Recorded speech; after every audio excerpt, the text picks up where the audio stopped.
In the early morning hours of March 15, 1987, construction workers breaking ground for a new shopping center in rural Clearwater County made a discovery that would forever change how America viewed religious extremism. What began as routine excavation for a foundation quickly transformed into the largest missing persons investigation in the state's history when heavy machinery unearthed human remains that had been carefully buried in systematic rows across nearly 12 acres of former cult property. The bones belonged to men, women, and children who had vanished without a trace over 13 years, their disappearances dismissed by authorities as runaways seeking new lives elsewhere. Between 1974 and 1987, exactly 291 people entered the compound of the Divine Light Fellowship and were never seen alive again. What local law enforcement had categorized as isolated missing person cases was actually the methodical elimination of vulnerable souls by one of the most calculating and ruthless families in American criminal history. Before we descend into this chilling investigation, this story isn't for everyone, only for those brave enough to confront the darkest chapters of religious manipulation and systematic murder. If you're ready to join our community of true mystery seekers who demand the truth about America's hidden horrors, hit that subscribe button and let us know in the comments what state you're listening from and what time it is where you are right now. We're building a global network of people who refuse to let these stories remain buried. The Stonehurst family had operated their deadly enterprise with such precision and authority that even seasoned investigators would later describe their methods as eerily professional. Jeremiah Stonehurst, the charismatic patriarch who founded the Divine Light Fellowship in 1973, had convinced not only his victims but entire communities that he was a divine messenger bringing salvation to the lost and forgotten. His wife Martha served as the organization's administrator, maintaining meticulous records that would eventually provide prosecutors with a horrifying paper trail of systematic murder. Their 3 adult children, Daniel, Rebecca, and Samuel, each played specialized roles in what federal investigators would classify as the most sophisticated family-operated killing enterprise in documented American history. The compound itself sprawled across 340 acres of dense woodland in what locals had always considered a peaceful corner of Clearwater County. Purchased in 1973 with funds from Jeremiah's inheritance and early follower donations, the property featured a main residential building, multiple dormitories, workshops, and what members called the Purification Center, a windowless concrete structure where the family's darkest work took place. County records showed that between 1974 and 1987, the Stonehursts had applied for and received permits to construct numerous outbuildings, ostensibly for agricultural and religious purposes, though investigators would later determine these structures served as temporary holding facilities and processing centers for victims. The systematic nature of the operation became clear as forensic teams worked through the spring and summer of 1987 to excavate and catalog remains. Each burial site followed an identical pattern, with bodies positioned in uniform rows exactly 6 feet apart, wrapped in identical canvas material, and buried at precisely the same depth. Personal belongings had been systematically removed and sorted, with valuables like jewelry and cash stored in an underground vault beneath the main residence, while clothing and identification documents were burned in industrial incinerators the family had installed supposedly for waste management. The precision suggested years of refinement and practice, indicating the Stonehursts had developed their methods through trial and error over more than a decade of continuous operation. What made the Divine Light Fellowship particularly insidious was how effectively it had integrated into the broader religious landscape of rural America during the 1970s and 1980s. Jeremiah Stonehurst presented himself as a reformed sinner who had received divine revelation during a near-death experience, claiming God had chosen him to gather the faithful before an approaching apocalypse. His sermons, later recovered on hundreds of audio recordings, demonstrated sophisticated understanding of biblical scripture combined with psychological manipulation techniques that experts would compare to those used by the most effective cult leaders in modern history. He specifically targeted individuals experiencing personal crises, offering them not just spiritual salvation but practical solutions to immediate problems like housing, employment, and family reconciliation. The family's recruitment network extended far beyond their immediate compound, with trusted members operating in bus stations, homeless shelters, drug rehabilitation centers, and even some mainstream churches across 5 states. Martha Stonehurst had developed detailed profiles of ideal candidates, focusing on individuals with minimal family connections, outstanding debts, legal troubles, or substance abuse problems that made them unlikely to be quickly missed if they disappeared. The family maintained what they called a welcome center in downtown Memphis, nearly 200 miles from their compound, where potential recruits were initially housed and evaluated before being transported to the main facility for what members called the final commitment ceremony. Federal investigators later determined that the Stones-Heurists had generated substantial revenue from their victims through multiple streams including life insurance fraud, identity theft, property seizure, and what appeared to be a sophisticated organ harvesting operation connected to black market medical networks. Financial records recovered from the compound showed the family had accumulated over $2.8 million in assets by 1987, including real estate holdings, investment accounts, and a collection of luxury vehicles that seemed inconsistent with their public image as humble religious servants. The money had funded not only their comfortable lifestyle but also the expansion of their recruitment operations and the construction of increasingly sophisticated facilities for processing victims. Martha Stonehurst's organizational skills had transformed what might have been chaotic violence into a systematic business operation with detailed record-keeping that would ultimately provide prosecutors with overwhelming evidence of premeditated murder. Her ledgers, discovered in a fireproof safe during the initial raid, contained names, dates, physical descriptions, and assigned identification numbers for each victim, along with detailed notes about their backgrounds, reasons for recruitment, and methods of elimination. She had also maintained correspondence with corrupt officials in multiple states who had been paid to classify missing person reports as low priority or to delay investigations that might have exposed the family's activities. The children's roles in the operation revealed how thoroughly the family had integrated murder into their daily routine. Daniel, the eldest son, served as head of security and was responsible for preventing escapes and eliminating witnesses who might expose the fellowship to outside scrutiny. Rebecca managed the Welcome Center and recruitment operations, using her training in psychology to identify and manipulate vulnerable targets. Samuel, the youngest, oversaw the practical aspects of victim processing and disposal, developing the systematic burial procedures that had kept the family's crimes hidden for over a decade. All 3 had been raised to view their activities as religious duties necessary for humanity's salvation. As construction workers continued to uncover remains throughout that terrible spring of 1987, the scope of the Stonehurst family's crimes expanded beyond anything investigators had initially imagined. The 291 confirmed victims represented not just individual tragedies but entire families who had been systematically eliminated, including dozens of children whose only crime had been accompanying their parents to what they believed would be a new spiritual home. Among the recovered remains, forensic specialists identified victims ranging in age from infants to elderly adults, suggesting the family had made no distinctions based on age or physical condition when selecting targets for elimination. The final phase of the investigation began on March 10, 1987, when federal agents intercepted communications indicating the Stonehurst family was preparing to abandon their compound and flee to South America using false identities that Samuel had been developing since the previous year.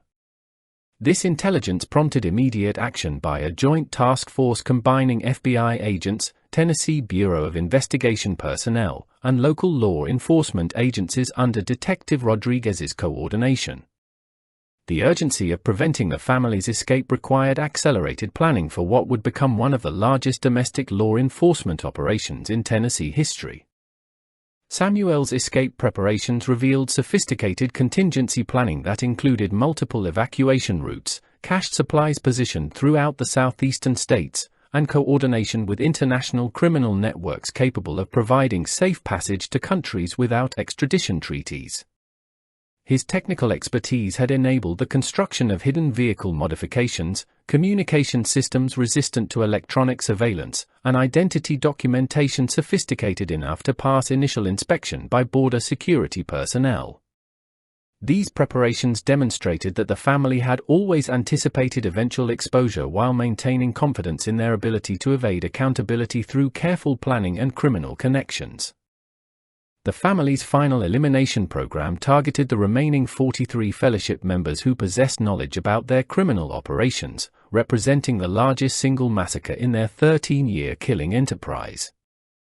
Martha's psychological manipulation could no longer maintain control over individuals who recognized they were facing imminent death, leading to desperate resistance that required increasingly violent suppression methods. Daniel's enforcement teams worked systematically through compound facilities during the week preceding their planned escape, eliminating witnesses while Samuel prepared disposal systems for managing the unprecedented number of bodies generated by this final purge. Federal surveillance operations during this period documented the family's activities through satellite imagery, electronic intercepts, and infiltration by undercover agents who had successfully penetrated the fellowship's outer security perimeter. These intelligence-gathering efforts provided real-time information about the family's preparations while enabling coordination of law enforcement response strategies designed to prevent escape while minimizing casualties among any surviving fellowship members. The complexity of managing simultaneous surveillance and preparation operations required resources from multiple federal agencies working under unprecedented time constraints. The compound's transformation during this final week resembled a military base preparing for evacuation under enemy pressure rather than a religious facility focused on spiritual activities.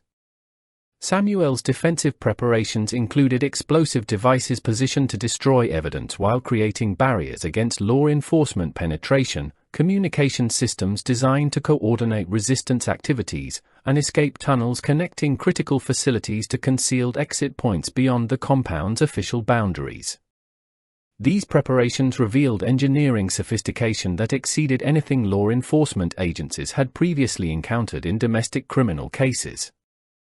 If the thought of 291 innocent people losing their lives to this family's calculated evil is making you feel the weight of how crucial it is that we never forget these victims, please share this investigation with someone who needs to understand how systematic evil can hide behind religious facades. Hit that like button to honor the memory of those who died, subscribe to support our mission of exposing these buried crimes, and let us know in the comments what state you're listening from as we build this community of people committed to ensuring that justice, however delayed, is never completely denied. Martha's final documentation efforts focused on destroying records that could provide evidence about the full scope of their criminal enterprise while preserving information that might be useful for establishing new identities or accessing hidden assets after successful escape. Her systematic destruction of victim files, financial records, and operational procedures eliminated crucial evidence while creating gaps in the historical record that would complicate prosecution efforts. However, her compulsive record-keeping habits had created such extensive documentation that complete destruction proved impossible within the available timeframe. Rebecca's role during this final period involved managing the family's external support network while coordinating with criminal organizations capable of facilitating international flight. Her psychological expertise enabled effective manipulation of corrupt officials, transportation providers, and financial intermediaries who remained unaware of the full scope of the family's criminal activities. These coordination efforts revealed the extensive network of criminal connections that had supported the fellowship's operations while providing law enforcement agencies with additional targets for investigation and prosecution. Daniel's security operations during the final week included the deployment of armed fellowship members in defensive positions throughout the compound while implementing communication protocols designed to coordinate resistance against law enforcement penetration. His tactical preparations revealed military training that exceeded typical domestic criminal capabilities while demonstrating the family's determination to avoid capture through violent confrontation if necessary. These defensive measures created significant risks for law enforcement personnel while providing evidence of the family's continued commitment to violence as their primary problem-solving method.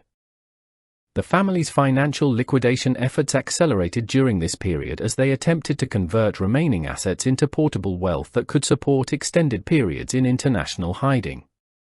Samuel's technical expertise enabled sophisticated money laundering operations that moved funds through multiple international accounts while obscuring ownership and destination information.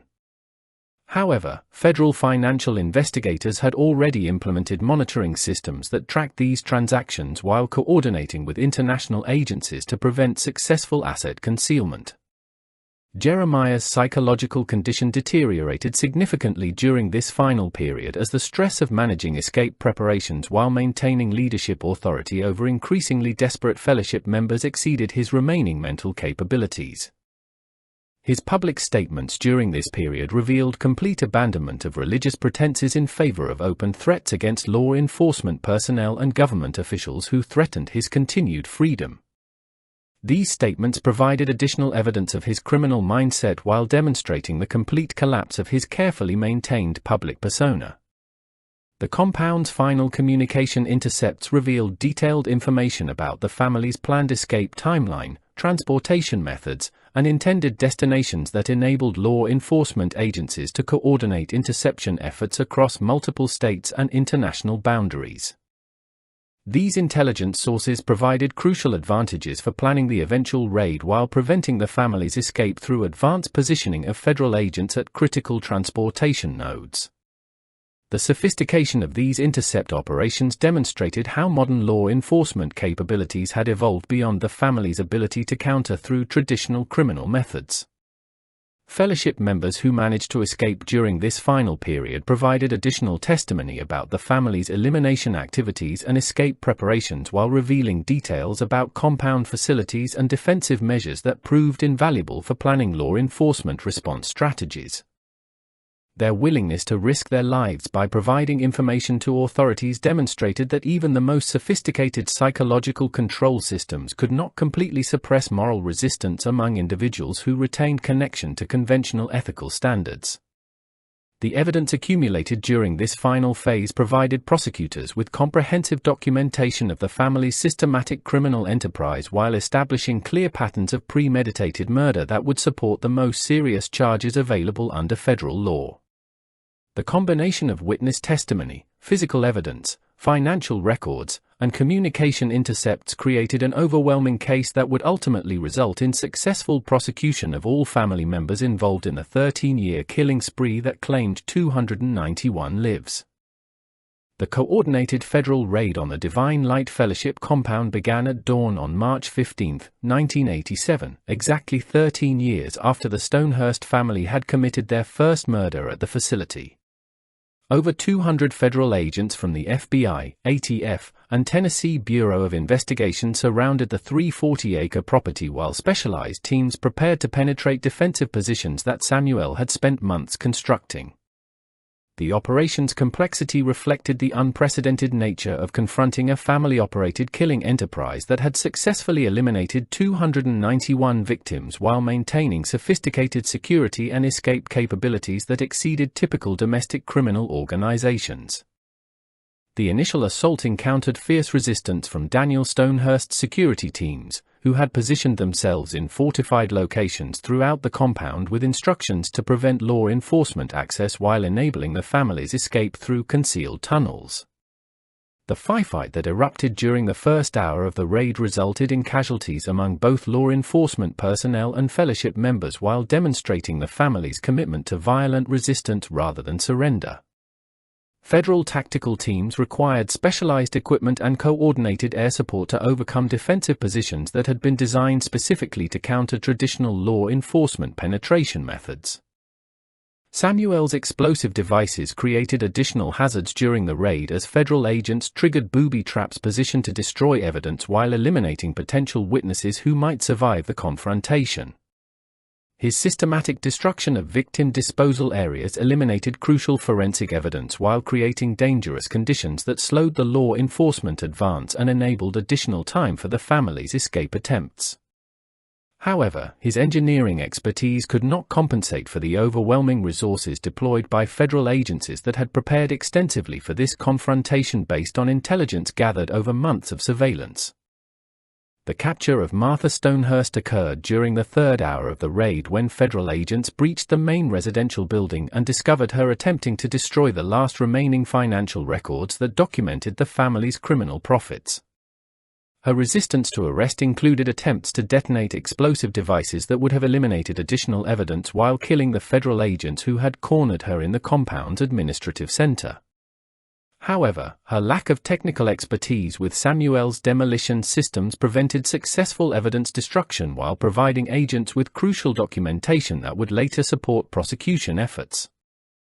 Jeremiah's attempted escape through Samuel's tunnel system ended when federal agents who had positioned themselves at the concealed exit points captured him as he emerged nearly a mile from the main compound.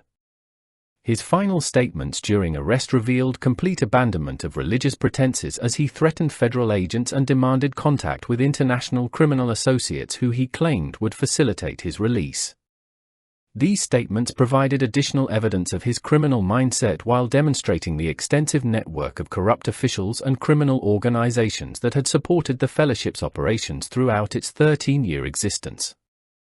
The discovery of Rebecca Stonehurst's body in the compound's communication center revealed that she had chosen suicide rather than face prosecution for her role in systematically recruiting and processing hundreds of victims.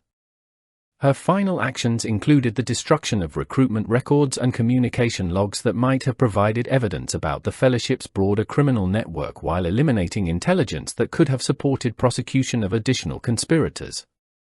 However, her death also eliminated a potentially valuable witness whose testimony might have revealed the full scope of the family's criminal connections. Daniel's capture occurred after a 6-hour manhunt through the compound's defensive positions as federal tactical teams systematically cleared fortified locations while avoiding explosive devices and armed resistance from remaining Fellowship members. His violent resistance to arrest resulted in additional casualties among law enforcement personnel while demonstrating his commitment to avoiding accountability through any means necessary. However, his eventual capture provided investigators with the most knowledgeable surviving family member whose interrogation would reveal crucial details about the Fellowship's operational methods and victim disposal procedures. Samuel's successful escape through a previously undetected tunnel system created ongoing security concerns as federal agencies recognized that the most technically skilled family member remained at large with detailed knowledge of evidence destruction methods and potential witness locations. His escape also eliminated access to engineering expertise that might have facilitated recovery of additional evidence while creating ongoing threats to surviving witnesses who possessed information about the family's criminal activities. However, international cooperation eventually enabled his capture 6 months later in Colombia, where he had been attempting to establish new criminal operations. The forensic excavation of the compound's burial areas required specialized teams working continuously for 4 months to identify and recover 291 sets of human remains that had been systematically buried according to Samuel's precise disposal procedures. The remarkable preservation of evidence despite the family's chemical treatment efforts enabled identification of individual victims while providing crucial forensic evidence about killing methods and timelines that supported prosecution efforts. This excavation represented one of the largest criminal forensic operations in American history while honoring the memory of victims whose murders might otherwise have remained forever hidden. The investigation's expansion beyond the immediate family revealed a network of corrupt officials, criminal associates, and legitimate business partners who had unknowingly facilitated the Fellowship's operations while providing cover for their systematic elimination activities. Federal prosecutors ultimately charged 37 additional individuals with conspiracy, accessory, and corruption offenses that demonstrated the extensive support network required for the family's criminal enterprise to operate successfully for 13 years. These prosecutions revealed systemic weaknesses in law enforcement coordination while establishing legal precedents for addressing large-scale family-operated criminal organizations. The trial proceedings that began in February 1988 provided the first comprehensive public exposure of the Stonehurst family's systematic killing enterprise while honoring the memory of 291 victims whose individual stories had been lost during years of official neglect and inadequate investigation. Sarah Mitchell's testimony served as the foundation for prosecution efforts, while survivor accounts from the final raid provided additional evidence about the family's criminal activities and violent resistance to accountability. The media coverage generated by these proceedings created public awareness about cult recruitment methods while establishing the Divine Light Fellowship case as a landmark example of religious extremism leading to systematic criminal violence. The prosecution's presentation of evidence required 8 months of testimony as federal attorneys systematically documented each aspect of the family's criminal enterprise while establishing individual responsibility for specific murders and conspiracy charges. The overwhelming nature of the evidence, combined with witness testimony and forensic analysis, created an irrefutable case that resulted in multiple life sentences for surviving family members while providing legal closure for families of victims who had waited years for answers about their loved ones' disappearances. The broader implications of the Stonehurst case extended beyond individual justice to systematic reforms in missing person investigation procedures, religious organization oversight, and interagency cooperation that would prevent similar criminal enterprises from achieving comparable operational success. The lessons learned from this case influenced federal policy regarding cult monitoring while establishing improved coordination mechanisms between local and federal law enforcement agencies responsible for investigating complex criminal organizations that operate across multiple jurisdictions. The final verdict in the Stonehurst family trial came on October 14, 1988, when federal jurors delivered guilty verdicts on all charges against the surviving family members after deliberating for only 6 hours. Jeremiah Stonehurst received 17 consecutive life sentences without possibility of parole for his role as the criminal enterprise's leader, while Martha received 12 life sentences for her administrative coordination of the systematic murders. Daniel's conviction on federal murder and conspiracy charges resulted in 14 life sentences, while Samuel, captured and extradited from Colombia, ultimately received 10 life sentences for his technical role in victim disposal and compound security operations. The sentencing phase provided surviving family members of victims with opportunities to confront the Stonehursts directly while sharing memories of loved ones whose lives had been stolen by the family's 13-year killing enterprise. These victim impact statements reveal the devastating personal consequences of the systematic murders while honoring individual victims whose identities had been reduced to numbers in Martha's meticulous records. The emotional power of these testimonies demonstrated that each of the 291 victims represented unique loss and irreplaceable human dignity that the family's theological justifications could never diminish or excuse. Sarah Mitchell's courage in exposing the Stonehurst family's crimes earned her recognition as a hero whose moral strength had enabled justice for hundreds of victims while preventing additional murders that would have occurred if the family had successfully escaped prosecution. Her testimony throughout the trial proceedings provided the foundation for prosecution efforts while inspiring other cult survivors to report similar criminal activities they had witnessed in religious organizations across the country. The Federal Witness Protection Program provided ongoing security for Mitchell, who continued advocating for cult awareness and victim rights throughout her remaining life. The memorial service held at the compound site on March 15, 1989, marked the second anniversary of the federal raid while honoring all 291 victims whose remains had been recovered during the extensive forensic excavation. Family members, law enforcement personnel, and community leaders gathered to dedicate a memorial garden where victims had been systematically buried, transforming a site of systematic murder into a place of remembrance and reflection. The ceremony included reading each victim's name while lighting candles that represented their individual humanity and the collective tragedy of their systematic elimination. Detective Marcus Rodriguez received national recognition for his persistent investigation that ultimately exposed the Stonehurst family's criminal enterprise while establishing improved coordination procedures between federal and local law enforcement agencies. His innovative use of computer database analysis to identify patterns across multiple jurisdictions became a model for investigating complex criminal organizations, while his dedication to pursuing seemingly impossible cases inspired a generation of investigators committed to seeking justice for society's most vulnerable populations. The compound property itself was transferred to the state of Tennessee for conversion into a memorial park and research center dedicated to understanding religious extremism and cult recruitment methods. The facility's transformation from a site of systematic murder to an educational resource represented symbolic victory over the evil that had flourished there, while providing opportunities for scholarly research that could prevent similar criminal enterprises from achieving comparable success. Academic studies conducted at the center contributed to improved understanding of psychological manipulation techniques while developing intervention strategies for protecting vulnerable individuals from cult recruitment.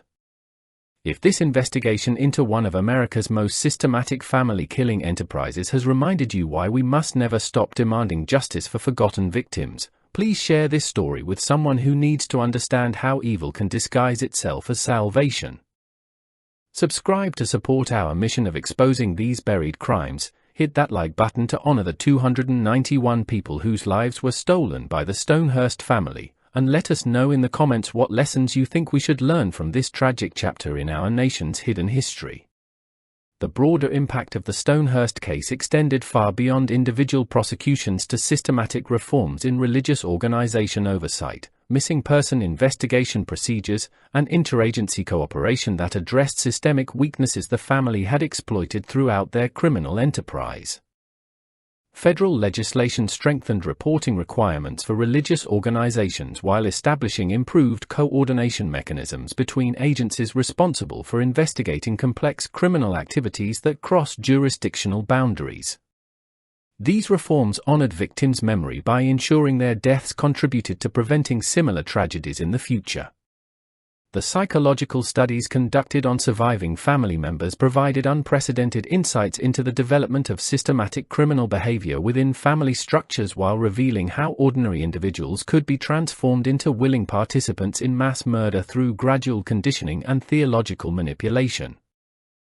Research findings contributed to improved understanding of cult dynamics while developing intervention strategies for identifying and disrupting criminal organizations before they achieved operational sophistication comparable to the Divine Light Fellowship. Law enforcement training programs developed using lessons learned from the Stonehurst investigation improved capabilities for recognizing and investigating cult-related criminal activities while establishing specialized units equipped to handle complex cases involving religious extremism and systematic violence. These training initiatives honored the memory of eliminated law enforcement personnel while ensuring their sacrifice contributed to improved protection for future investigators pursuing similar cases. The financial recovery efforts undertaken by federal agencies ultimately seized over $2.8 million in assets accumulated through the family's criminal activities while establishing victim compensation funds that provided modest financial support for surviving family members of the 291 murdered individuals. Although monetary compensation could never adequately address the emotional devastation caused by systematic murder, these efforts demonstrated governmental commitment to acknowledging victims' suffering while providing practical assistance for those affected by the family's crimes. The ongoing scholarly research conducted at the Memorial Center continued generating insights into religious manipulation, cult recruitment, and systematic violence that contributed to academic understanding while informing policy development for preventing similar criminal enterprises. Annual conferences brought together law enforcement personnel, academic researchers, and cult survivors to share knowledge and develop improved strategies for protecting vulnerable populations from predatory religious organizations. The legacy of the 291 victims whose lives were stolen by the Stonehurst family extends beyond individual tragedy to collective reminder of humanity's capacity for both extraordinary evil and remarkable resilience in pursuing justice despite overwhelming obstacles. Their memory serves as inspiration for continued vigilance against religious extremism while honoring the moral courage demonstrated by individuals like Sarah Mitchell, who risked everything to expose systematic criminal violence disguised as spiritual salvation. The final lesson of the Stonehurst family's criminal enterprise remains relevant decades after their prosecution, reminding us that evil can flourish when ordinary citizens fail to question authority, investigate suspicious activities, or demand accountability from institutions claiming religious or moral legitimacy. The 291 victims whose names are preserved at the memorial site represent not only individual loss but collective responsibility to protect society's most vulnerable members from those who would exploit faith for criminal purposes while hiding systematic murder behind facades of spiritual authority. Jeremiah Stonehurst's transformation from small-town insurance salesman to religious cult leader began in 1972 following what he described as a divine revelation during a near-fatal car accident on Interstate 40 outside Nashville. Born in 1931 to middle-class Methodist parents in rural Tennessee, Jeremiah had shown early signs of the charismatic manipulation that would later enable his deadly ministry. High school classmates remembered him as persuasive and ambitious, someone who could convince teachers to change grades and parents to extend curfews with seemingly effortless charm. After graduating in 1949, he spent 2 years at Vanderbilt University studying business before dropping out to pursue insurance sales, where his natural ability to identify and exploit people's fears made him extraordinarily successful. The accident that supposedly changed his life occurred on December 3, 1972, when Jeremiah's Cadillac collided with a logging truck during a thunderstorm. He spent 6 weeks in intensive care with severe head trauma, during which time he claimed to have experienced visions of an approaching apocalypse that only he could prevent by gathering the faithful into protective communities. Medical records from Baptist Hospital in Nashville documented extensive brain injuries that neurologists suggested might have contributed to personality changes and religious obsessions that emerged during his recovery. However, investigators would later discover that Jeremiah had been researching successful cult leaders and their methods for months before the accident, suggesting his divine revelation was actually a carefully planned career transition. Martha Dalton met Jeremiah during his hospital stay, where she worked as a psychiatric nurse specializing in trauma recovery. 28 years old and recently divorced, Martha possessed both the medical knowledge and emotional vulnerability that made her an ideal partner for Jeremiah's evolving plans. She had grown up in a fundamentalist Baptist household where strict religious discipline masked systematic emotional abuse, leaving her predisposed to accept authoritarian religious structures as normal and necessary. Her nursing training provided practical skills that would prove invaluable in managing the physical aspects of the family's future crimes, while her psychological training helped her understand how to identify and manipulate potential victims. The couple married in April 1973 and immediately began planning their religious community with the methodical precision of a business venture.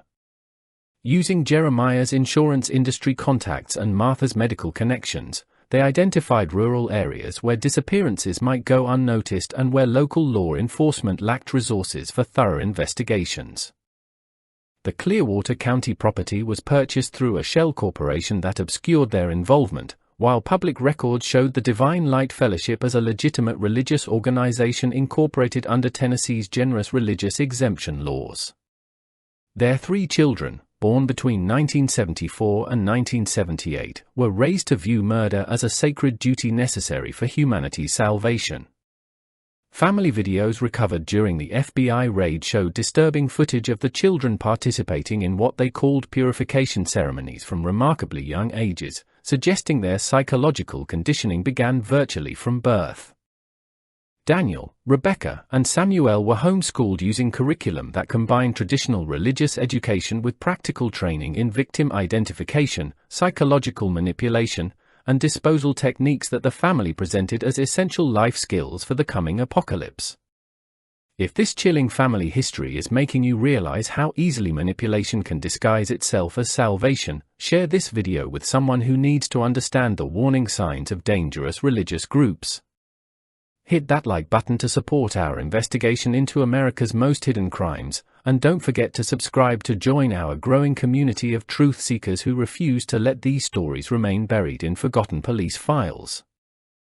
The family's integration into legitimate religious circles provided perfect cover for their recruitment activities throughout the mid-1970s.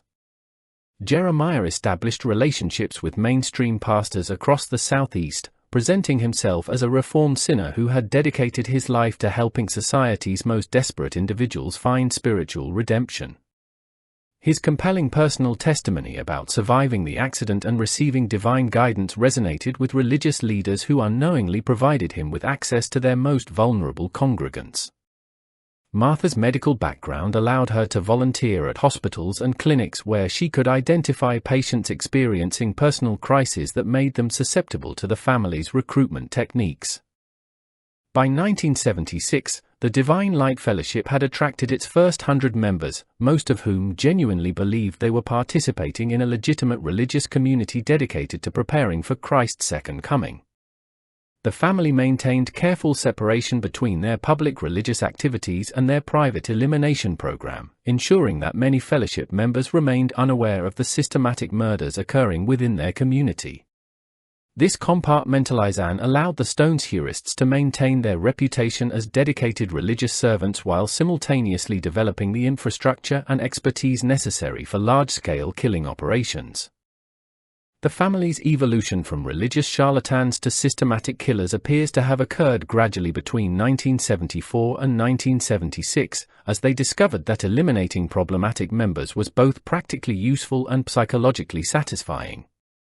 Early victims were likely fellowship members who threatened to expose financial irregularities or inappropriate behavior, but the family quickly recognized the broader opportunities presented by their position as trusted religious authorities with access to society's most vulnerable populations.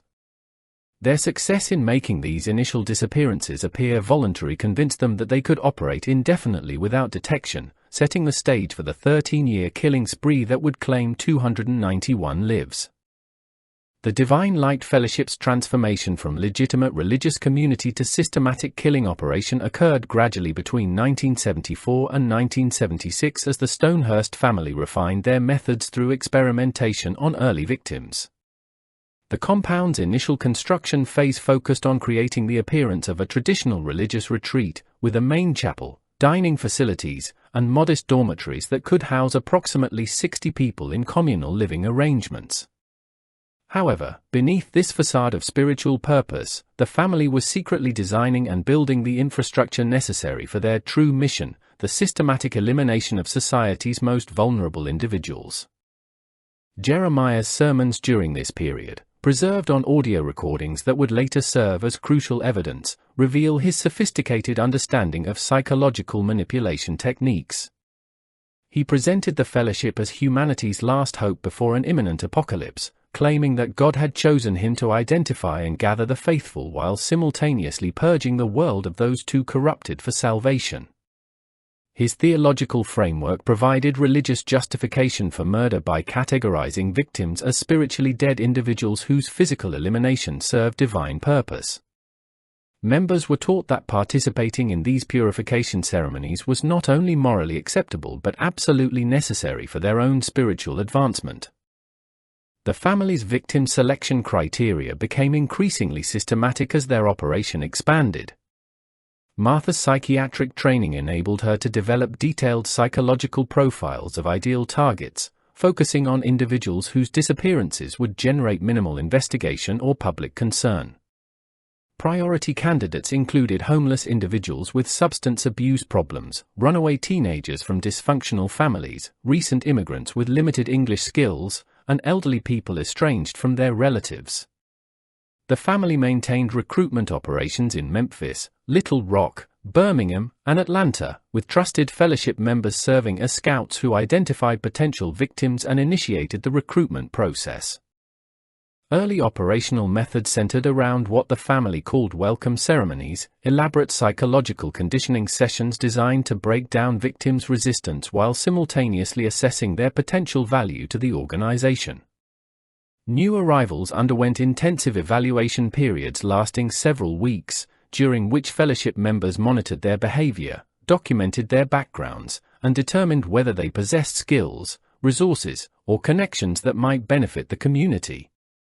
Those deemed useful were gradually integrated into the fellowship's legitimate activities, while others were selected for elimination based on criteria that included their likelihood to be missed, their potential to expose the organization's secrets, and their perceived spiritual worthiness.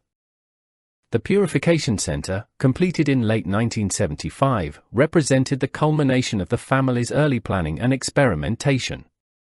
This concrete structure, hidden from view behind the main residential buildings, contained specialized facilities designed specifically for victim processing and elimination. The building featured soundproof rooms, industrial drainage systems, medical equipment that Martha had acquired through her hospital connections, and cremation facilities disguised as agricultural equipment for county inspection purposes. The center's construction required expertise in plumbing, electrical work, and ventilation systems that the family obtained by recruiting skilled tradesmen who were eliminated after completing their work. Daniel Stonehurst's role as head of security evolved rapidly during this formative period as the family recognized the critical importance of preventing escapes and maintaining operational secrecy. His responsibilities included monitoring fellowship members for signs of dissent or suspicious behavior, managing the compound's communication systems to prevent unauthorized contact with the outside world, and overseeing the elimination of individuals who posed threats to the organization's security. By age 22, Daniel had already participated in dozens of murders and had developed systematic procedures for identifying and neutralizing potential whistleblowers before they could expose the family's activities. The fellowship's financial operations during this period combined legitimate religious donations with increasingly sophisticated criminal enterprises that generated substantial revenue streams.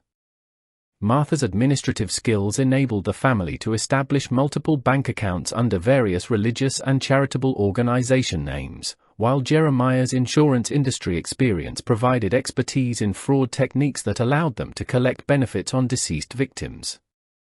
The family also discovered lucrative opportunities in identity theft, property seizure, and what appeared to be early experiments in organ harvesting that connected them to black market medical networks operating throughout the Southeast.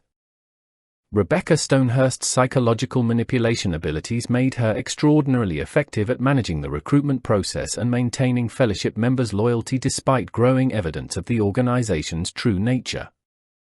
Her training in counseling techniques, combined with natural charisma inherited from her father, enabled her to identify and exploit individual psychological vulnerabilities with remarkable precision. She specialized in targeting women experiencing domestic violence, recent divorcees struggling with financial problems, and young mothers overwhelmed by single parenthood, convincing them that the fellowship offered safety and security that they could find nowhere else in society. Samuel Stonehurst's technical expertise became increasingly valuable as the family's operations expanded and required more sophisticated equipment and procedures. His responsibilities included maintaining the cremation facilities, managing the compound's waste disposal systems, and developing improved methods for victim elimination that reduced evidence and minimized cleanup requirements. By 1976, Samuel had engineered several innovations that significantly increased the family's operational efficiency, including modified agricultural equipment that could process human remains and chemical treatment systems that accelerated decomposition in emergency situations. The family's success in maintaining their public reputation while simultaneously operating their killing enterprise depended largely on their ability to compartmentalize different aspects of their organization. Legitimate fellowship members participated in traditional religious activities including worship services, community meals, agricultural work, and charitable projects that generated positive publicity for the organization. These individuals remained genuinely unaware of the systematic murders occurring within their community, believing that missing members had either left voluntarily or been transferred to other fellowship locations that Jeremiah claimed to operate in distant states. Local law enforcement's failure to recognize the pattern of disappearances connected to the Divine Light Fellowship reflected both the family's sophisticated operational security and the inherent challenges of investigating missing person cases involving transient populations. Clearwater County Sheriff's Department had limited resources and experience dealing with complex criminal enterprises, while the victims' profiles as homeless, addicted, or otherwise marginalized individuals meant their disappearances generated minimal public pressure for thorough investigations. The Stonehursts had carefully studied these systemic weaknesses and designed their recruitment and elimination procedures to exploit them systematically. By 1977, the Stonehurst family had transformed victim selection from opportunistic targeting to a sophisticated screening process that operated with the efficiency of a corporate human resources department. Martha's psychological expertise enabled the family to develop detailed assessment criteria that evaluated potential victims based on multiple factors, including their likelihood to be missed, their financial resources, their potential to expose the organization, and their perceived spiritual worthiness according to the family's twisted theological framework. This systematic approach allowed the Divine Light Fellowship to maintain a steady supply of victims while minimizing the risk of detection by law enforcement agencies that remained unaware of the pattern emerging across multiple states. The family's recruitment network had expanded to include trusted operatives in bus stations, homeless shelters, drug rehabilitation centers, unemployment offices, and even some mainstream churches, where they identified individuals experiencing personal crises that made them vulnerable to manipulation. Martha had trained these recruiters to recognize specific psychological indicators, including recent traumatic experiences, estrangement from family members, financial desperation, substance abuse problems, and social isolation that suggested someone might disappear without generating immediate concern. Each recruiter maintained detailed files on potential targets, documenting their backgrounds, resources, connections, and psychological vulnerabilities using forms that Martha had designed based on her psychiatric training. The Welcome Center in Memphis served as the primary screening facility where potential victims underwent intensive evaluation disguised as spiritual counseling and community orientation. Rebecca Stonehurst managed this operation with remarkable skill, conducting interviews that appeared to offer genuine help and support while actually gathering intelligence about each individual's value to the organization and their potential to cause problems if they were eliminated. Her psychological assessments determined whether targets possessed useful skills, significant financial resources, dangerous knowledge about law enforcement procedures, or family connections that might generate thorough missing person investigations.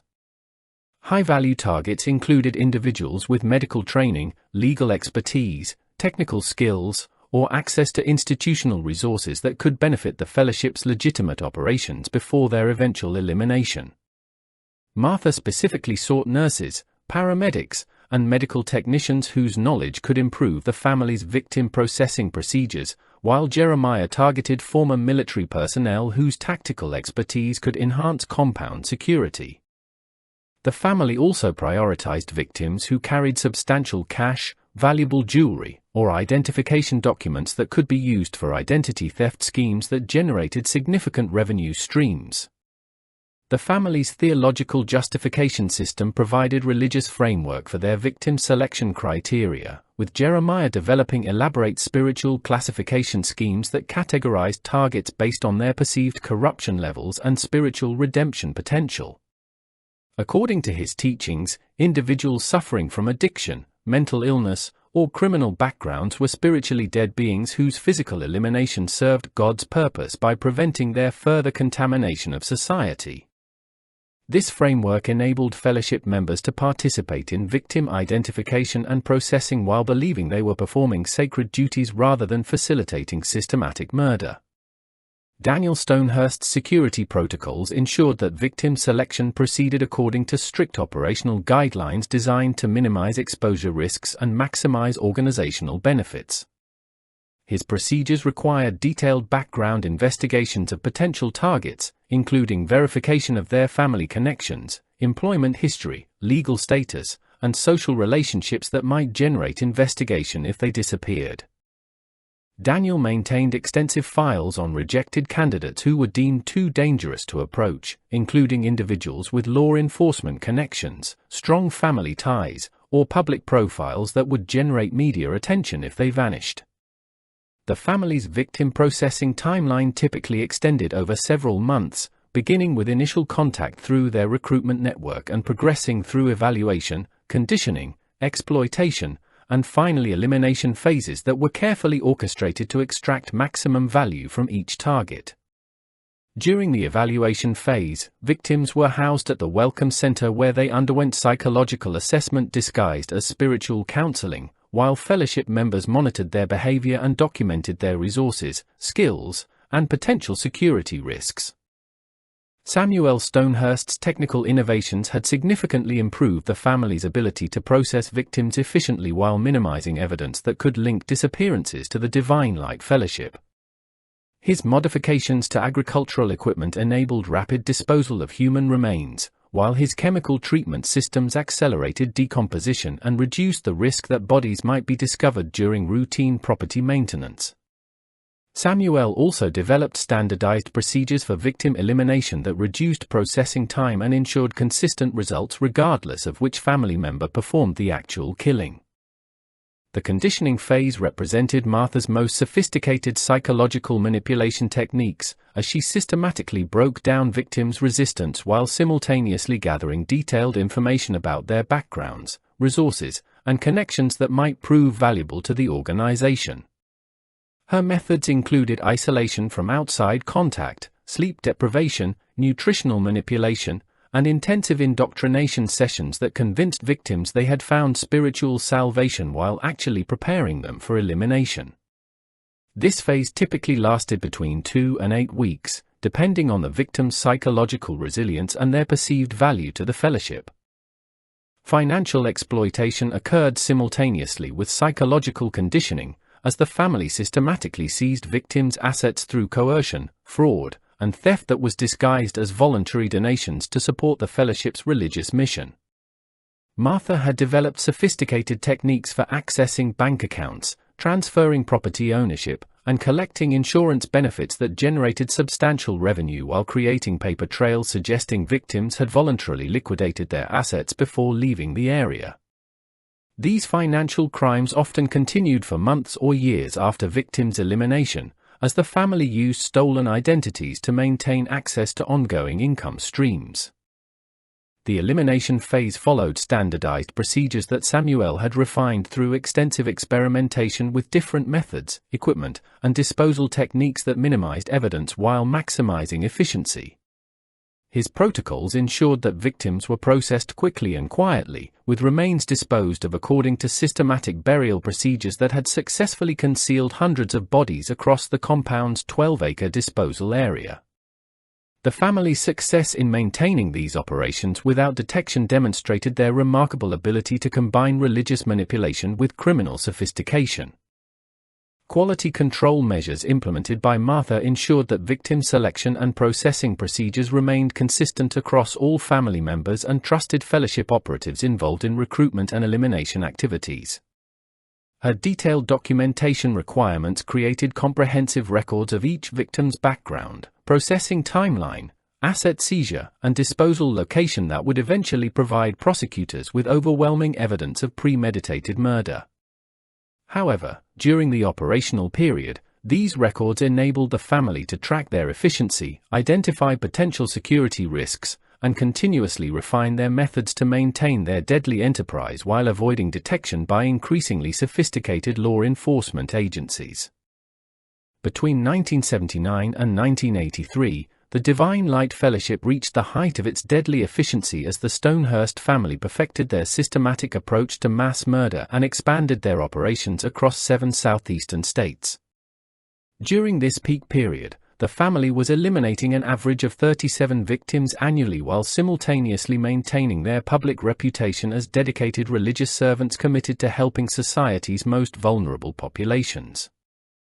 Their success in balancing these contradictory activities demonstrated a level of criminal sophistication that federal investigators would later compare to organized crime syndicates and international terrorist organizations. The fellowship's legitimate membership had grown to over 400 individuals distributed across the main compound and 6 satellite locations that served as recruitment centers, safe houses, and temporary processing facilities for victims awaiting transfer to the primary elimination site. Martha's administrative genius enabled this expansion by developing standardized operational procedures that could be implemented consistently across multiple locations while maintaining centralized control over all critical decisions. Her management systems ensured that satellite operations appeared completely legitimate to local authorities while secretly serving the family's murderous agenda. Jeremiah's theological innovations during this period provided increasingly sophisticated justifications for the family's crimes, as he developed elaborate doctrinal frameworks that convinced fellowship members they were participating in divine warfare against spiritual corruption. His sermons from this era, preserved on hundreds of audio recordings, reveal remarkable psychological manipulation skills that enabled him to transform ordinary individuals into willing accomplices in systematic murder. He taught that the approaching apocalypse required faithful believers to actively purge the world of corrupted souls who threatened humanity's spiritual survival, making elimination ceremonies not just acceptable but absolutely necessary for salvation. If you're finding it hard to believe that hundreds of people could be convinced to participate in such horrors, you're not alone in struggling to understand how manipulation can disguise itself as religious duty. Share this investigation with someone who needs to recognize these warning signs, hit that like button to support our work exposing America's hidden crimes, and subscribe to join our community of truth seekers who refuse to let these stories disappear from history. Let us know in the comments where you're watching from and what time it is there as we build this global network of people demanding accountability for forgotten victims. The family's financial operations had evolved into a sophisticated criminal enterprise that generated multiple revenue streams from their victims while funding continued expansion of their killing infrastructure. Samuel's technical expertise enabled the family to establish legitimate business fronts including agricultural equipment sales, medical supply distribution, and religious publishing operations that provided cover for their criminal activities while generating substantial legal income. These businesses also facilitated money laundering operations that converted profits from victim exploitation into seemingly legitimate assets that enhanced the family's public respectability. Rebecca's recruitment network had become extraordinarily effective at identifying and accessing vulnerable populations across urban centers throughout the Southeast. Her operatives maintained permanent positions in hospitals, social service agencies, religious organizations, and educational institutions where they could identify potential victims during routine professional interactions.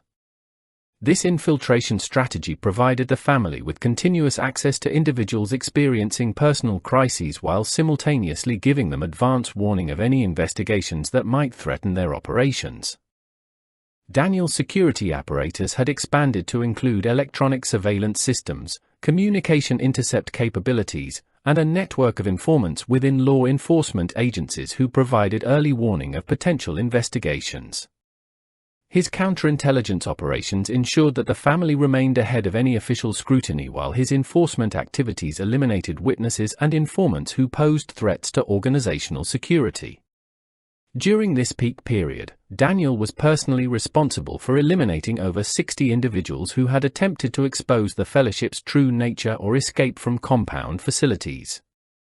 The victim processing systems had reached industrial efficiency levels, with the family capable of simultaneously managing dozens of individuals in various stages of evaluation, conditioning, exploitation, and elimination.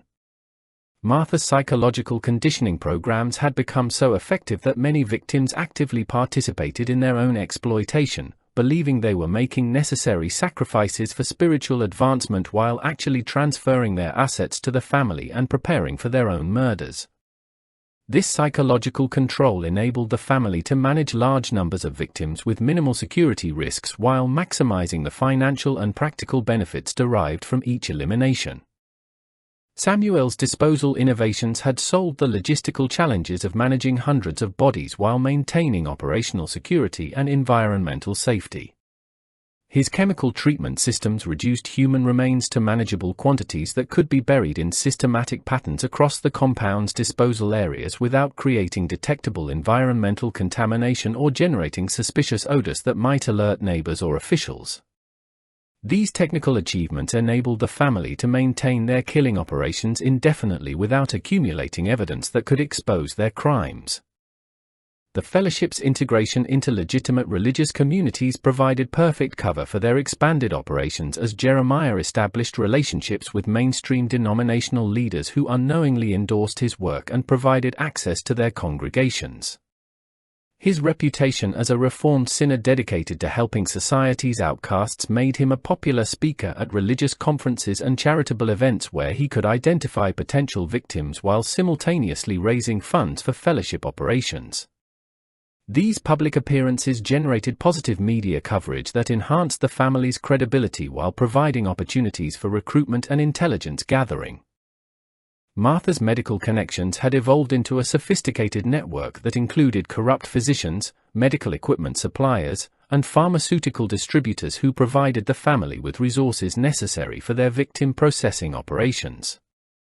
Her relationships within the healthcare industry also enabled the family to access patient records, medical supplies, and professional facilities that enhanced their operational capabilities while providing additional opportunities for victim identification and recruitment. The family's success during this peak period reflected their remarkable ability to compartmentalize their legitimate religious activities from their criminal operations while continuously refining their methods based on experience gained through years of systematic murder. Their operational security had become so sophisticated that even seasoned law enforcement investigators would later express amazement at the family's ability to eliminate nearly 300 victims while maintaining their public reputation as dedicated religious servants committed to helping the vulnerable and forgotten members of society. Quality assurance procedures implemented during this period ensured that all aspects of the family's operations maintained consistent standards while continuously improving efficiency and security. Martha's documentation systems provided detailed tracking of victim processing timelines, asset seizure amounts, disposal locations, and operational expenses that enabled the family to optimize their procedures while maintaining comprehensive records that would eventually provide prosecutors with irrefutable evidence of their systematic criminal enterprise spanning multiple states and involving hundreds of individual murders. By 1984, the Stonehurst family's confidence in their operational invincibility began to face serious challenges as their expanded activities generated increasing scrutiny from multiple law enforcement agencies and suspicious family members of missing victims.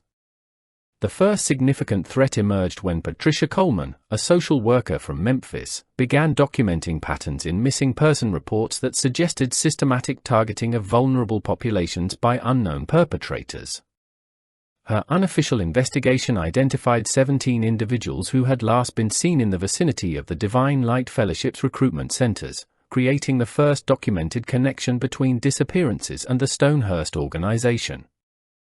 Daniel Stonehurst's response to the Coleman threat demonstrated the family's willingness to eliminate anyone who posed risks to their operational security, regardless of their professional standing or public visibility. On November 12, 1984, Coleman was found dead in her apartment from an apparent drug overdose, despite having no history of substance abuse and maintaining an exemplary professional reputation. The Memphis Police Department classified her death as accidental, failing to recognize that her investigative files had been systematically removed and that her death eliminated the only official inquiry linking multiple disappearances to the fellowship's activities. The family security protocols had evolved to include comprehensive surveillance of law enforcement agencies, social service organizations, and news media outlets that might investigate patterns in missing person cases. Martha's administrative network included informants within police departments, sheriff's offices, and federal agencies who provided advance warning of potential investigations while ensuring that missing person reports involving fellowship targets received minimal attention or resources. These corruption networks extended across state lines and included officials at multiple levels of government who had been compromised through bribery, blackmail, or ideological conversion to the family's cause. Samuel's technical countermeasures included sophisticated communication intercept systems that monitored police radio frequencies, telephone networks, and early computer databases for references to the fellowship or its members. His electronic surveillance capabilities enabled the family to track investigations in real time while providing opportunities to influence their direction through strategic information leaks or evidence manipulation. These systems also facilitated the family's witness elimination program by identifying individuals who had provided information to authorities or expressed intentions to contact law enforcement about suspicious fellowship activities. The fellowship's legitimate membership during this period included several individuals who began questioning inconsistencies between the organization's public religious mission and disturbing activities they witnessed at compound facilities. Martha's psychological control systems had become less effective at managing longtime members who had developed resistance to manipulation techniques and accumulated knowledge about the family's true operations. These potential whistleblowers required constant surveillance and increasingly sophisticated containment strategies that strained the family's security resources. Rebecca's recruitment operations faced growing challenges as missing person investigations began generating public awareness about dangers facing vulnerable populations in urban areas. Social service agencies had implemented new safety protocols that made it more difficult for fellowship operatives to access potential victims, while law enforcement agencies had increased patrols in areas where the family traditionally conducted recruitment activities. These defensive measures forced Rebecca to develop more sophisticated approaches that required longer preparation periods and involved greater risks of exposure. The family's financial operations attracted unwanted attention from banking regulators and tax authorities who noticed unusual patterns in the fellowship's account activities and asset acquisitions. The organization's rapid accumulation of wealth appeared inconsistent with its reported income sources, while complex financial transactions suggested money laundering activities that warranted closer examination. Martha's accounting expertise enabled the family to restructure their financial operations to appear more legitimate, but these adjustments required constant vigilance and limited their ability to exploit victim assets as aggressively as they had previously. Jeremiah's public speaking engagements became increasingly problematic as family members of missing individuals began attending religious conferences where he appeared, hoping to gather information about their loved ones' disappearances. Several confrontational incidents occurred during this period when desperate relatives demanded answers about individuals who had last been seen at fellowship facilities. These public challenges threatened to expose connections between the fellowship and multiple disappearances while generating media attention that could compromise the family's operational security. The compound's physical security had been enhanced with additional surveillance equipment, improved perimeter defenses, and expanded isolation facilities designed to contain individuals who posed threats to organizational security. Samuel's engineering expertise enabled the family to construct underground detention areas that could house problematic fellowship members or captured investigators while they determined appropriate elimination procedures. These facilities included soundproof chambers, medical equipment for interrogation purposes, and disposal systems that could eliminate evidence of temporary captivity. Daniel's enforcement activities during this period included the elimination of 12 fellowship members who had attempted to leave the organization or contact outside authorities about suspicious activities they had witnessed. His procedures for managing internal security threats had become increasingly systematic, with standardized interrogation protocols, evidence destruction checklists, and disposal procedures that ensured eliminated individuals could not be linked to the fellowship. These internal murders were disguised as voluntary departures or transfers to other fellowship locations that the family claimed to operate in distant states. The family's operational adjustments during this challenging period demonstrated their remarkable adaptability and determination to continue their criminal enterprise despite increasing external pressures. Their willingness to eliminate law enforcement personnel, social workers, journalists, and their own members revealed the extent of their commitment to protecting their systematic murder operations. However, these increasingly desperate measures also generated additional risks and required resources that limited their ability to maintain the victim processing rates they had achieved during their peak operational period. Martha's documentation systems during this period reflected growing paranoia about operational security as she implemented new procedures for managing sensitive information and limiting access to critical operational details.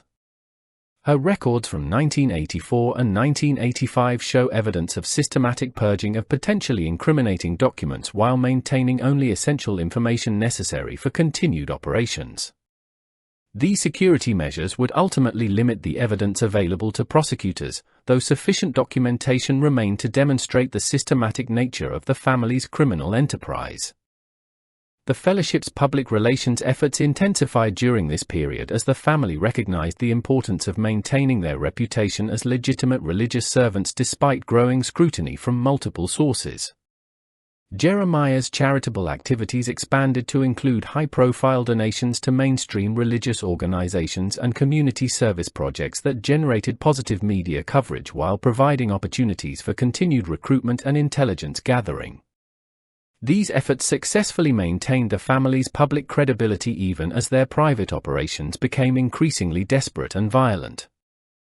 The beginning of the end for the Stonehurst family's 13-year killing spree came in early 1985 when Detective Marcus Rodriguez of the Tennessee Bureau of Investigation began connecting disappearances across multiple jurisdictions that had previously been investigated as isolated incidents. Rodriguez's interest in the pattern emerged during a routine review of cold cases when he noticed that 17 missing person reports from Memphis, Nashville, Birmingham, and Atlanta shared unusual characteristics including the victims' vulnerability profiles and their last known contacts with individuals claiming religious affiliations. His preliminary analysis suggested the existence of an organized group systematically targeting specific demographics for unknown purposes. Rodriguez's investigation methods reflected modern law enforcement techniques that the Stonehurst family had not anticipated when they developed their operational security protocols in the mid-1970s. His computer database analysis revealed geographical and temporal patterns that manual record-keeping systems had failed to detect, while his coordination with federal agencies provided resources and expertise that exceeded local law enforcement capabilities. The detective's persistence in pursuing leads that other investigators had abandoned created the first serious threat to the family's continued operation since Patricia Coleman's elimination the previous year. The family's initial response to Rodriguez's investigation involved their standard corruption and intimidation tactics that had successfully neutralized previous threats. Daniel Stonehurst attempted to compromise the detective through financial inducements and personal threats, while Martha's network of informants within law enforcement agencies provided intelligence about the investigation's progress and objectives. However, Rodriguez's reputation for integrity and his connections to federal agencies made him resistant to traditional compromise methods, while his security awareness prevented successful elimination attempts.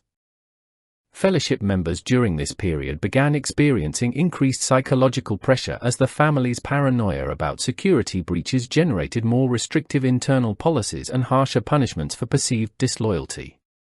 Martha's control systems, which had previously relied on religious manipulation and community solidarity, evolved into overt surveillance and intimidation programs that resembled military occupation more than spiritual guidance. These changes created resentment among longtime members who had genuinely believed in the fellowship's religious mission and were disturbed by its transformation into an obviously criminal organization. The compound's atmosphere became increasingly tense as the family implemented emergency security protocols designed to prevent information leaks while preparing for potential law enforcement raids. Samuel's technical expertise enabled comprehensive communication monitoring that tracked all telephone conversations, mail correspondence, and personal interactions among fellowship members. These surveillance systems generated massive amounts of data that required constant analysis while creating an environment of mutual suspicion that undermined the community solidarity essential for maintaining operational security. If this escalating paranoia and the detective's persistence in seeking justice for forgotten victims is keeping you on the edge of your seat, share this investigation with someone who appreciates true crime stories that expose how determination can eventually overcome even the most sophisticated criminal operations. Hit that like button to support our work bringing these buried stories to light, and don't forget to subscribe to join our community of truth seekers who believe that no crime should remain hidden forever, no matter how powerful the perpetrators believe themselves to be. Rebecca's recruitment operations faced severe constraints as law enforcement agencies across the Southeast began sharing information about missing person patterns and implementing coordinated surveillance of locations where vulnerable individuals typically gathered. Her network of operatives reported increasing difficulties in accessing potential victims, while multiple recruitment attempts had generated suspicious responses from social service agencies and religious organizations that were becoming aware of systematic targeting. These operational challenges forced the family to rely more heavily on their existing victim inventory while reducing their ability to maintain previous elimination rates. Daniel's enforcement activities during this period included the elimination of 3 fellowship members who had expressed intentions to contact authorities about suspicious activities they had witnessed at compound facilities. His interrogation procedures revealed that several additional members possessed potentially damaging information about the family's operations while maintaining contact with outside relatives who might investigate if they disappeared. This internal security crisis forced the family to choose between eliminating dozens of long-time members or accepting significant risks of exposure through voluntary defections. The family's financial operations attracted additional scrutiny from federal agencies investigating money laundering and organized crime activities in the Southeast region. Banking regulators had identified unusual transaction patterns involving fellowship accounts, while tax authorities questioned the organization's reported income sources and asset acquisitions. These investigations created additional pressure on the family's operational security while limiting their ability to exploit victim assets through traditional methods that had generated substantial revenue during previous years. Jeremiah's psychological condition during this period showed signs of deterioration as the stress of maintaining multiple deceptions while managing increasing security threats began affecting his legendary charismatic abilities. His sermons from late 1985 revealed growing paranoia about betrayal by fellowship members, while his theological justifications for violence became more extreme and less coherent. These changes concerned even loyal family members who recognized that their leader's declining mental state posed additional risks to their continued survival. Martha's administrative burden increased dramatically as she attempted to manage expanding security operations while maintaining the fellowship's legitimate religious activities and coordinating responses to multiple external threats. Her documentation systems became increasingly erratic during this period as she struggled to balance operational security requirements with the record-keeping needs of their complex criminal enterprise. The resulting confusion and communication failures created opportunities for mistakes that would eventually provide prosecutors with crucial evidence. Rodriguez's investigation gained momentum during late 1985 as he established connections with FBI agents who were investigating related criminal activities including identity theft, insurance fraud, and interstate transportation of stolen property. Federal involvement provided resources for surveillance operations, financial investigations, and coordination with multiple state agencies that had previously worked in isolation. This multi-jurisdictional approach created investigative capabilities that exceeded anything the Stonehurst family had previously encountered. The fellowship's public relations position became increasingly difficult to maintain as media outlets began reporting on patterns in missing person cases, while family members of victims organized publicity campaigns demanding greater law enforcement attention to their loved ones' disappearances. These public pressure campaigns generated political attention that made it difficult for corrupt officials to continue protecting the family's interests while creating additional scrutiny of the fellowship's activities and reputation. Samuel's contingency planning during this period focused on evidence destruction procedures and escape protocols that could enable family members to avoid prosecution if their operations were exposed. His preparations included the destruction of victim processing equipment, the relocation of financial assets to offshore accounts, and the development of false identity documents that could facilitate flight to countries without extradition treaties. These defensive measures demonstrated the family's recognition that their 13-year criminal enterprise was approaching its inevitable conclusion. The breakthrough that would ultimately destroy the Stonehurst family's criminal empire came in February 1986 when Sarah Mitchell, a 24-year-old former fellowship member, contacted Detective Rodriguez with detailed information about systematic murders she had witnessed during her 3 years at the compound. Mitchell's testimony provided the first insider account of the family's operations, including specific details about victim processing procedures, disposal methods, and the organizational structure that enabled their systematic killing enterprise. Her credibility was enhanced by her ability to provide accurate descriptions of compound facilities, family member roles, and operational procedures that could only have been obtained through direct participation in fellowship activities. Mitchell's recruitment to the Divine Light Fellowship in 1983 had followed the family's standard pattern for targeting vulnerable individuals experiencing personal crises. Following her parents' death in an automobile accident, she had struggled with depression, financial problems, and substance abuse that made her an ideal candidate for the fellowship's recruitment network. Rebecca Stonehurst had personally managed Mitchell's initial evaluation and conditioning, using sophisticated psychological manipulation techniques to convince her that the fellowship offered spiritual salvation and practical solutions to her overwhelming problems.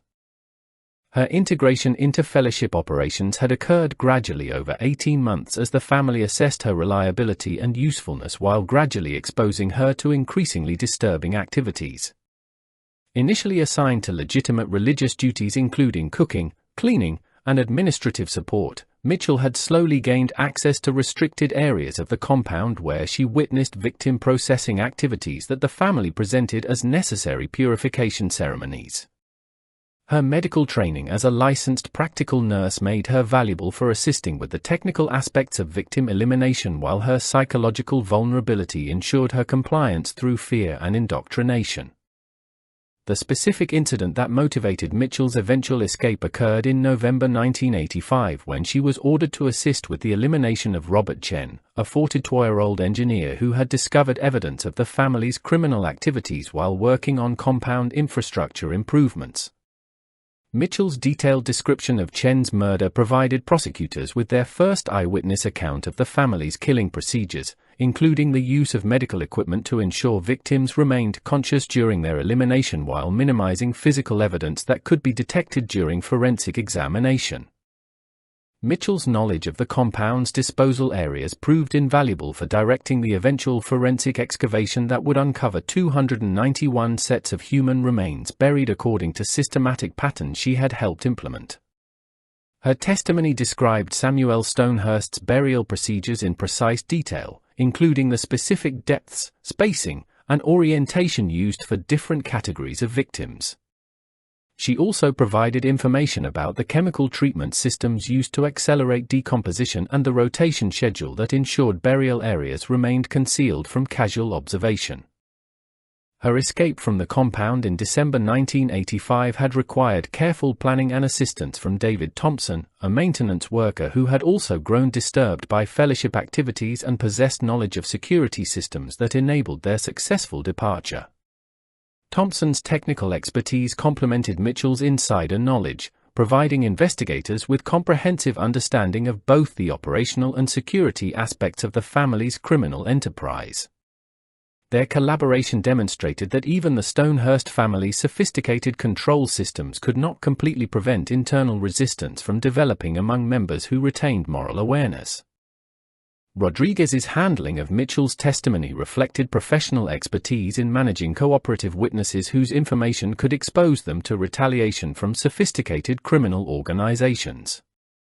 His protection protocols included relocation to secure facilities, false identity documentation, and coordination with federal agencies that possessed resources for managing high-risk witnesses.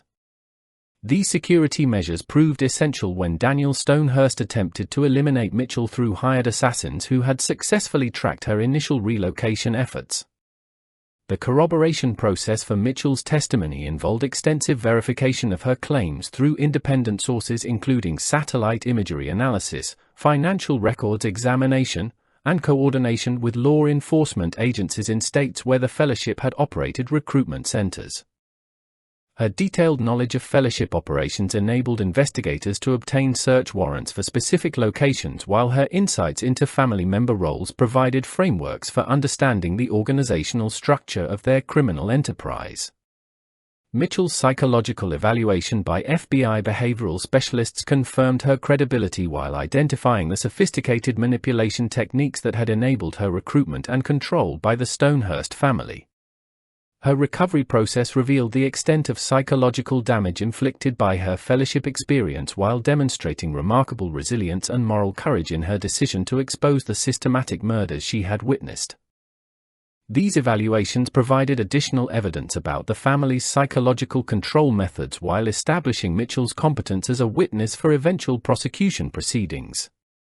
The intelligence value of Mitchell's information extended beyond the immediate investigation of the Stonehurst family to broader understanding of cult recruitment and control methods that could be applied to other cases involving religious extremism and organized violence.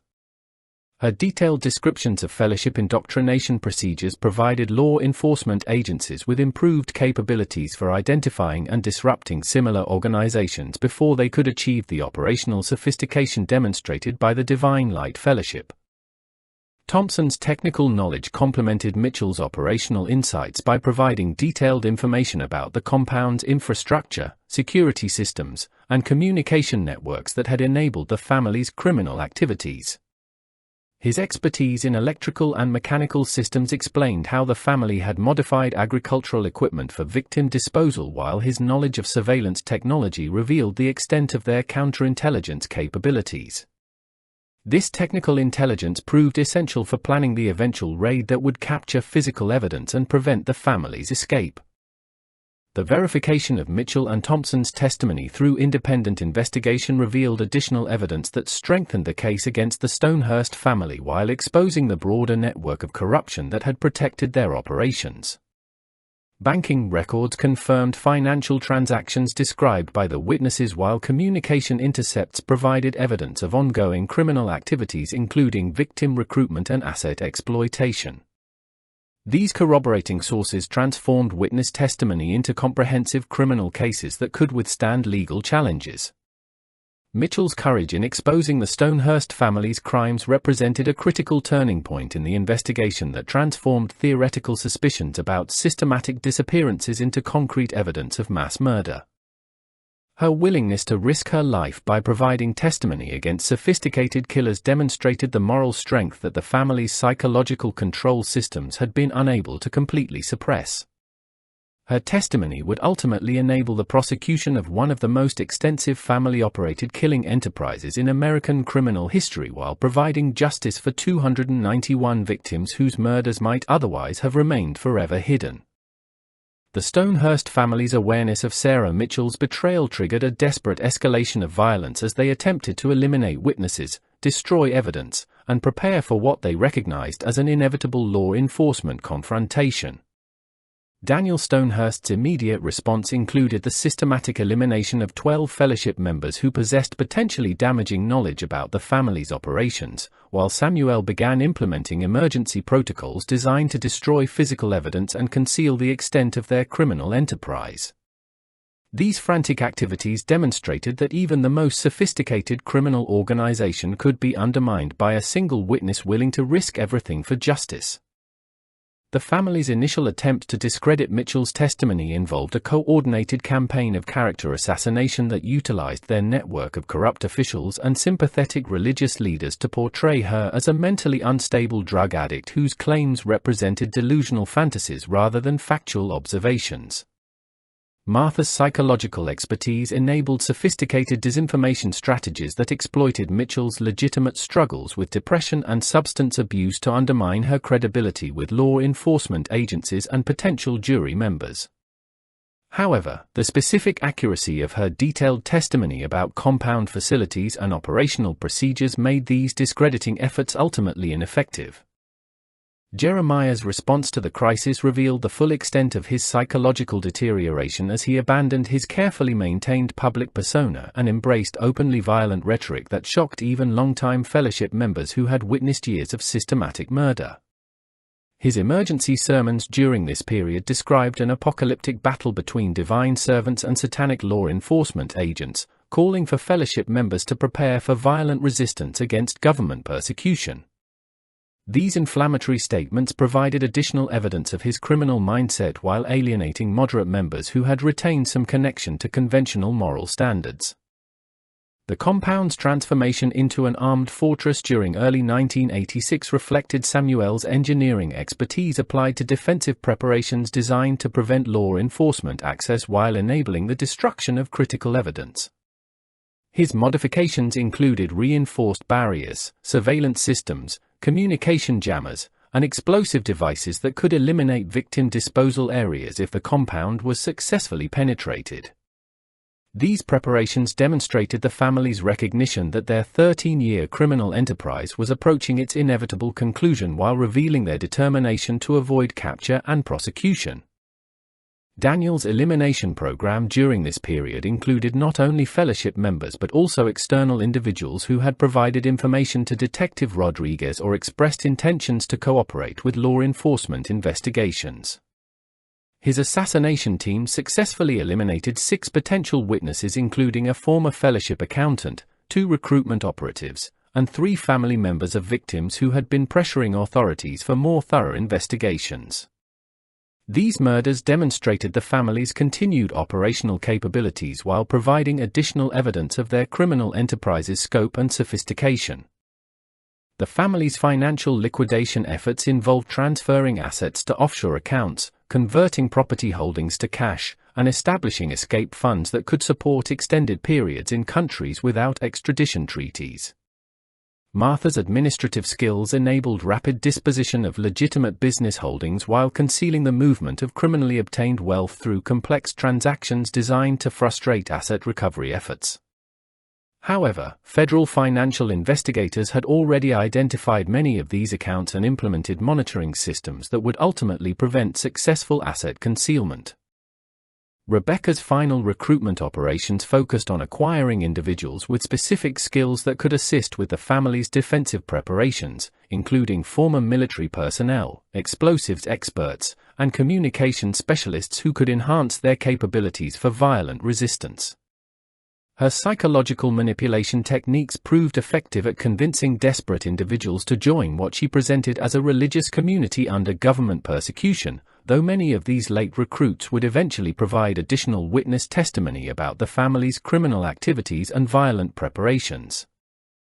The fellowship's internal atmosphere during this period resembled a military organization preparing for siege warfare rather than a religious community focused on spiritual development. Mandatory combat training, weapon stockpiling, and survival preparation replaced traditional religious activities, while surveillance and punishment systems eliminated any possibility of dissent or escape. These changes provided clear evidence of the family's criminal nature while generating additional witness testimony from members who managed to escape before the final confrontation. Samuel's evidence destruction efforts included the systematic elimination of victim processing equipment, medical supplies, and documentation that could provide forensic evidence of the family's killing methods.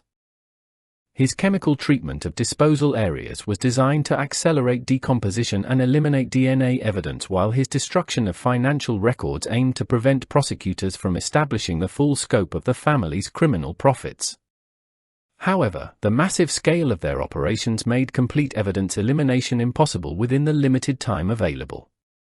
The family's corruption network began collapsing during this period as law enforcement pressure made it impossible for compromised officials to continue protecting the fellowship without exposing themselves to prosecution. Several corrupt sheriff's deputies and federal agents attempted to distance themselves from the family by providing information to investigators, while others fled to avoid association with what was obviously becoming a major federal case. This network collapse eliminated the family's early warning systems while providing additional evidence about the scope of their criminal enterprise. Martha's psychological control over remaining fellowship members became increasingly tenuous as the obviously criminal nature of their preparations made religious justifications impossible to maintain. Her manipulation techniques, which had successfully controlled hundreds of individuals over more than a decade, proved ineffective when applied to situations involving obvious preparation for violent confrontation with law enforcement agencies. The resulting psychological rebellion among fellowship members created additional security risks while generating more potential witnesses for prosecution efforts. The family's recognition that their criminal enterprise was approaching its end generated increasingly desperate measures that revealed the full extent of their moral corruption and willingness to commit violence to avoid accountability. Their transformation from manipulative religious leaders to openly violent criminals demonstrated that their theological justifications had always been facades concealing purely selfish motivations. The systematic elimination of witnesses, destruction of evidence, and preparation for violent resistance proved that the Stonehurst family valued their freedom more than the lives of anyone who threatened their continued operation. Detective Rodriguez's coordination with federal agencies during this escalation period enabled comprehensive surveillance of the compound while preventing additional witness eliminations through protective custody programs. The intelligence gathered during this phase provided crucial information for planning the eventual raid while documenting the family's continued criminal activities even as they faced inevitable prosecution. This evidence would prove essential for establishing the systematic nature of their crimes while demonstrating their complete lack of remorse or willingness to accept responsibility for 291 murders.